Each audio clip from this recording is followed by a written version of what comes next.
The morning briefing room was alive with the low hum of voices and the bitter scent of instant coffee. Soldiers leaned over maps, dotted with red circles, eyes sharp, uniforms pressed. Amid the tension, a young woman moved quietly between the rows, a volunteer from the base kitchen, offering steaming mugs to weary men and women.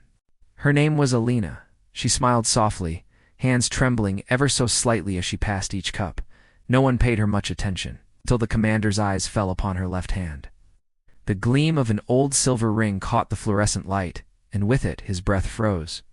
"Where did you get that?" he asked, his voice low, but cutting through the chatter like a blade. "Before I tell you what happened next, tell me in the comments where you were watching from.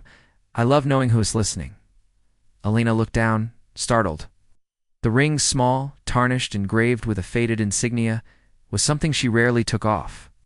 "It was my brother's," she whispered, but the commander had already risen from his chair, every eye in the room now on her.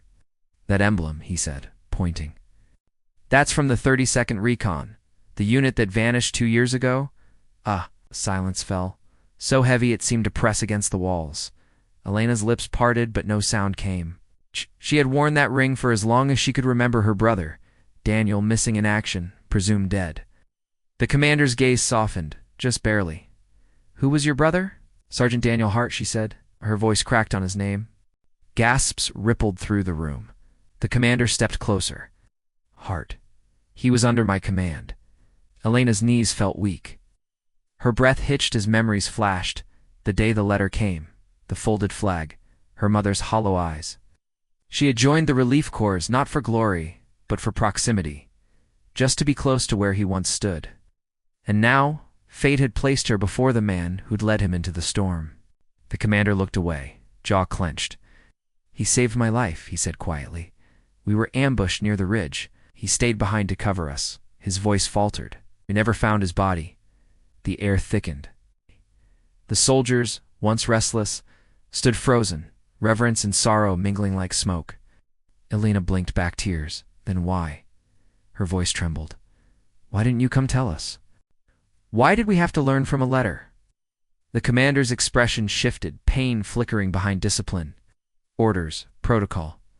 But not a day has passed that I haven't thought of him. The room fell silent again, save for the faint hum of the air vent. Elena's heart pounded. She could feel the moral weight pressing down, grief, duty, anger, all tangled in the same breath. Then the radio on the wall crackled to life. "All units, alert." Recon drone picked up movement near Sector 9, an identified distress beacon. The commander snapped into motion, voice sharp again. "Sector 9? That's the ridge?" Alina froze. The ridge, the same ridge. A pulse of disbelief raced through her. He didn't answer. "Gear up," he ordered. Moments later, trucks roared to life, engines echoing across the camp. Alina stood at the gate, heart pounding. She shouldn't go. She wasn't trained for combat. But as the commander climbed into the lead vehicle, he turned and saw her still clutching that ring. "Get in," he said. The convoy moved like a steel serpent through the dust. The sun bled orange over the mountains and the air grew heavy with expectation.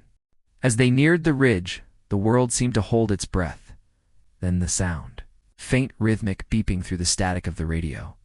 A distress signal, old and fading, but alive. They followed it up the slope, through tangled brush and broken stone. Every crunch of boots was a heartbeat. Lena's palms were slick with sweat. When the signal stopped, she felt her stomach drop. The commander raised a hand. The soldiers spread out in silence, scanning the shadows. And then someone called out a shape among the rocks. A half-buried pack. Military issue. The insignia of the 32nd Recon. Elena's breath caught. Her hands trembled as she brushed away the dust. Inside the pack was a tattered journal, a dog tag, a photograph of her and Daniel, smiling before he deployed. Tears blurred her vision. The commander knelt beside her, his voice barely a whisper. Shh, he made it this far. Behind them, the horizon thundered, storm clouds rolling in, wind sweeping the ridge.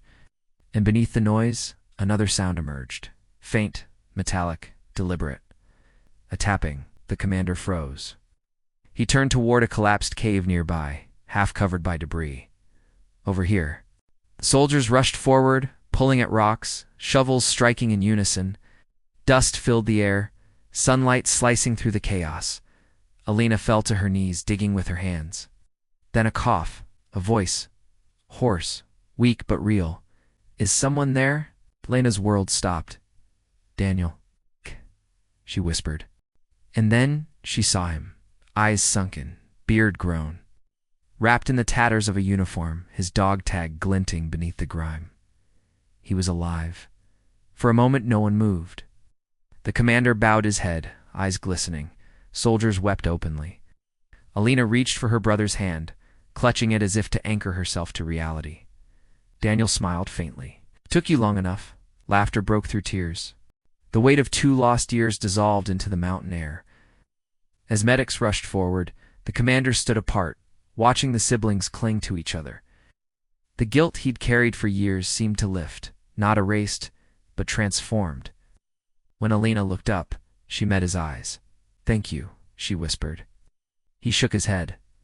"No," he said softly. "Thank him. He never stopped fighting to come home." That night, as the camp quieted under the stars, Alina sat by her brother's bedside, the ring now resting between them. She finally understood. It wasn't just a symbol of loss. It was a promise kept.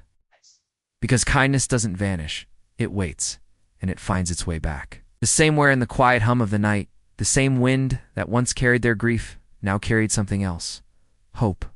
If this story moved you, tell me in the comments how far you. D. Go for someone you love, and Dan T. Forget to subscribe for more stories that remind us why we keep believing.